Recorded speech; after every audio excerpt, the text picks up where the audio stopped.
Hello everyone, this is Crota giving you Game 3 in a series between MarineKing, Prime's MarineKing, and oGs's TheStC.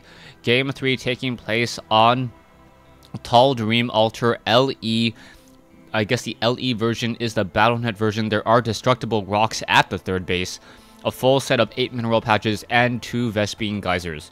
Now, Tal'Darim Altar, really well known for a very heavy macro style of play. We'll see if this matchup is any different than, say, the Xel'Naga Caverns or the Shakuras Plateau. Xel'Naga Caverns matchup had a wide array of units early on in the game. Hellions, Marines, and Banshees just pushing out very early. And then Game 2 on Shakuras Plateau, which is also known as a macro style of map, but forces cross spawns. It does open up and allow for a bit of cheese. oGs, curiously enough, opening up with the supply depot on the front door. And this is something that I don't really see, at least on Tal'Darim Altar with the Terran versus Terran, as the Marines and the Marauders from over here are able to shoot down and destroy these buildings and deal some damage, and the Marines on the far side are not able to fight back, so that does not help out nearly as much. Meanwhile, we see MarineKing building very close to base, now going for a refinery as well. So, and both players going for a refinery, and I believe this may be a similar style of play as we saw in the Xel'Naga Caverns. One of the reasons, or very rarely do I see a lot of fast expansion attempts. I know we saw it on Shakuras Plateau, and that actually worked out well for MarineKing Prime in Game 2. But normally in a lot of Terran versus Terran matchups, if you do expand quickly, you need to be very defensive. The reasoning is you don't know what your opponent is going for. Your opponent could be going for a 3 racks, 2 tech lab, 1 reactor push with stim, or they could be coming at you with Banshees. Both of those options are very popular, and both of them require a different type of defense. So that is one of the reasons and one of the issues there. One Marine just sitting off over here on the front door. It will just sit here and perhaps just be able to intercept any SCVs that try to come into play, as we are now going into a factory. So it will be a factory. Meanwhile, STC adding a tech lab onto his building. He may be going... Yes, it looks like he will be going for a Reaper expansion. We are now getting up that second supply depot here. STC doing a good job not supply locking or supply blocking himself throughout this matchup as the SCV is still wandering around. Double Marines currently in play. Another Marine right here. So those 3 Marines will be able to destroy that one SCV before that SCV really sees what's going to be happening. STC now trying to be very careful, sees the Marines and backs off just in time, as we should be getting up a starport in just a moment. So MarineKing looking to recreate the same build that he did, or a similar build that he did in the Xel'Naga Caverns, deciding not to go for gas first this time around. We are getting a second Reaper into play, so I believe there is 1 Marine here. Is that another Reaper? Yes, so 1 Reaper.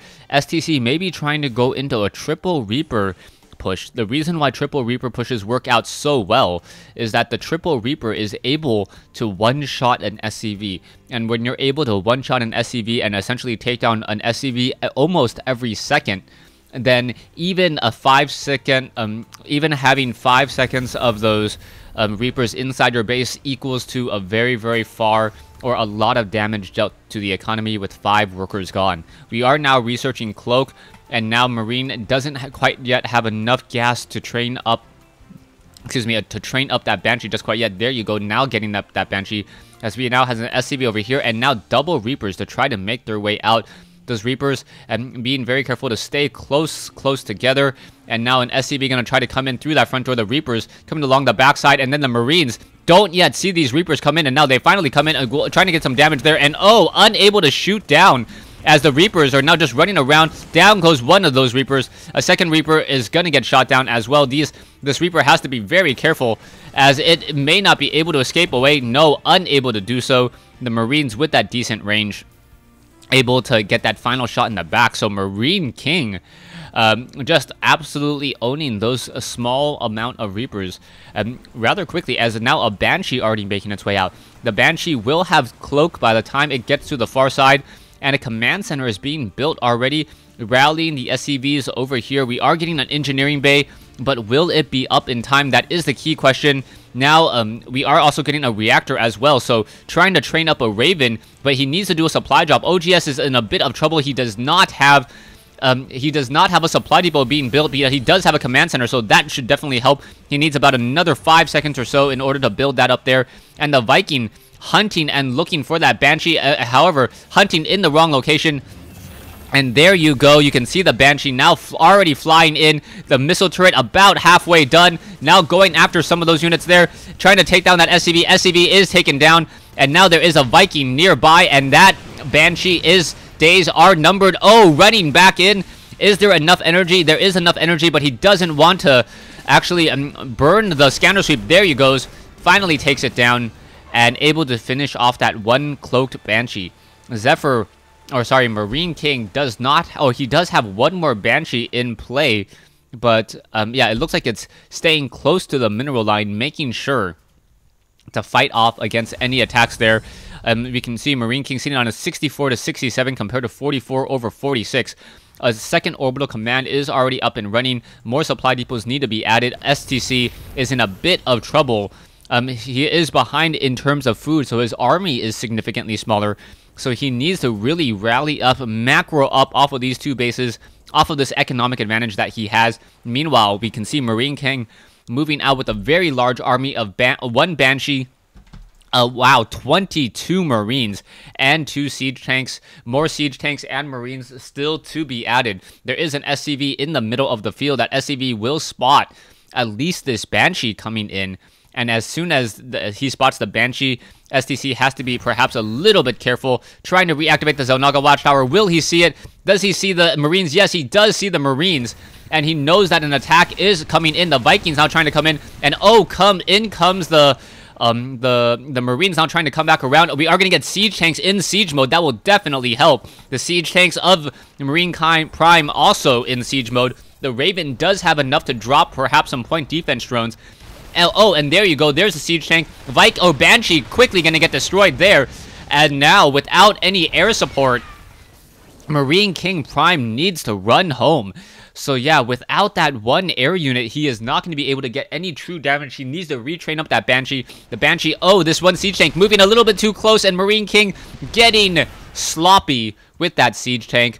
Poor siege tank. I believe that was the driver right there, as it now disappears. So we have some siege tanks in the ready. We have 2 Vikings in the air, and it looks...